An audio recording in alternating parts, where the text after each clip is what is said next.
Hi friends, இன்றைக்கி நம்ம வீட்டில் பிரேக்ஃபாஸ்ட் என்னன்னு பாருங்கள். சிறுதானியமெல்லாம் போட்டு ஊற வச்சுருக்கோங்க. கார தோசைக்கு, கார அடைக்கு. இது கூட நம்ம இந்த தூதுவளை தாங்க போட்டு நம்ம செஞ்சோம்னாக்கா எப்படியாப்பட்ட கோல்டாக இருந்தாலும், இருமல், சளி அதெல்லாம் எப்படி இருந்தாலும் சரியாயிடுங்க. இதையும் நாங்களும் ஒரு மாதமாக தேடிக்கிட்டு இருக்கோங்க. கிடைக்கவே இல்லை இந்த தூதுவளை. என்ன தான் நம்ம இங்கிலீஷ் மெடிசனு, இருமல் மருந்து, கோல்டு டேப்லெட்டு எல்லாமே எடுத்துக்கிட்டாலும் ஒன்றுமே செட் ஆக மாட்டேங்குதுங்க. நம்ம தூதுவளை அடையும் செஞ்சு சாப்பிடலாம்.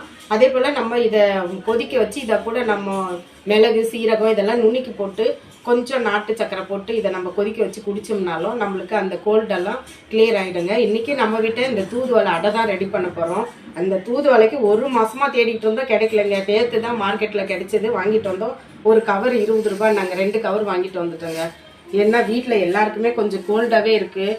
ஒரு 10-15 நாவே கோல்டாக தான் இருக்குது நாளாவே. சரி, இதை தூதுவளை அடை செய்யலான்னு வாங்கிட்டு வந்திருக்கோம். இப்போ இந்த தூதுவளையை வச்சு அடை தாங்க ரெடி பண்ண போகிறோம். வாங்க ரெடி பண்ணிடலாம்.